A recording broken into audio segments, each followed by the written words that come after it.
Praja Shanti party అధినేత కే Paul అన్నంత పని చేశారు. తనకు టర్కీ వెళ్లకుండా ఇండిగో సిబ్బంది అడ్డుకున్నారని రచ్చ చేసిన పాల్ ఎలాగోలాగా టర్కీకి చేరుకున్నారు. నేడు టర్కీ వెళ్లి అక్కడ మహాది అనే వ్యక్తితో కలిసి ఓ వీడియో రిలీజ్ చేశారు.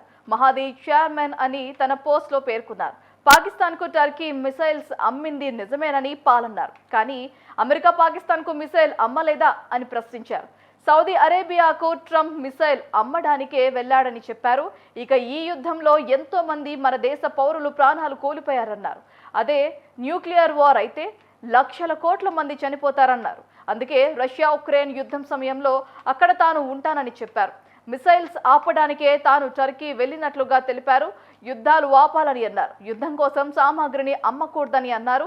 యుద్ధాలను మొదలుపెట్టే నాయకులు కాకుండా ఆపే నాయకత్వం కావాలని చెప్పారు. Increasingly involved in hatred, misunderstanding, wars and confrontations.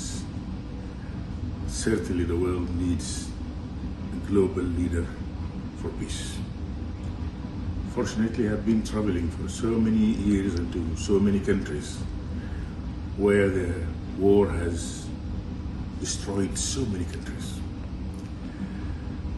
Dr. Paul has proved himself as a global peace leader. I am sure that in the difficult times which we are facing,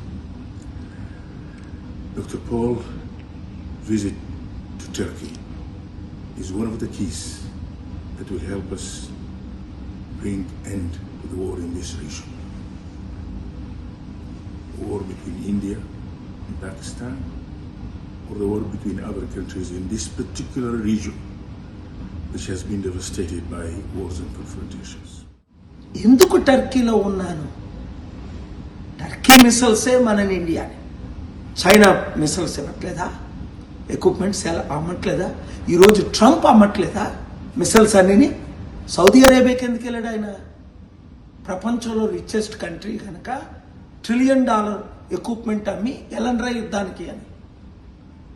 యుద్ధ సామగ్రిని ఆపాలి, యుద్ధాలు ఆపాలి. ఒక్క సోల్జర్ చనిపోయాడే మన దేశం కొరకు.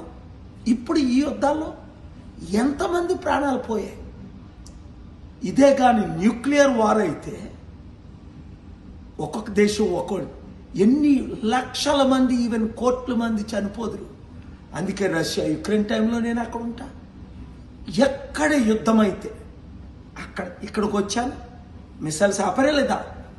ఈ 2 వారాల్లో 2 సార్లు ఎందుకు వచ్చాను అని నేను చెప్పను. అది దేవుని కృప, మీ ప్రార్థనలు. యుద్ధాలు ఆపాలి. లక్షల కోట్ల మందికి తిండి లేదు. యుద్ధాలకు మాత్రం లక్షల కోట్లు కోట్లు కోట్లు. ఎంత బాధేస్తుంది. Blessed are the peacemakers. కనుక ఈ యుద్ధ సామాగ్రి అమ్మినోళ్ళని, కొంటున్నోళ్ళని, వాడుతున్నోళ్ళని, ఈ సోల్జర్స్ని అవసరానికి తీయడం, వాడుకోవడం, వాళ్ళ కుటుంబాలు మర్చిపోవడం, ఇవన్నీ ఆపాలంటే మంచి లీడర్షిప్ కావాలి. యుద్ధాల్ని సృష్టించే వాళ్ళు కాదు, యుద్ధాల్ని ఆపేవారు వాళ్ళు లేరు ఇప్పుడు. అందుకే పెద్ద ఆయన 54 దేశాలకు పెద్ద ఆయన 15 సంవత్సరాల నుంచి శాంతి కొరకే నాతో తిరుగుతున్నారు. ఇలాంటి వాళ్ళు 600 మంది ప్రెసిడెంట్లు, prime minister. Thank you very much for your prayers. మరలా వాళ్ళు ప్రయత్నిస్తున్నారు యుద్ధాలు చేయాలని. ఆపడమే మనకి సాధ్యం. Blessed are the peacemakers. అందరికీ వీడియో షేర్ చేయండి. ఎందుకు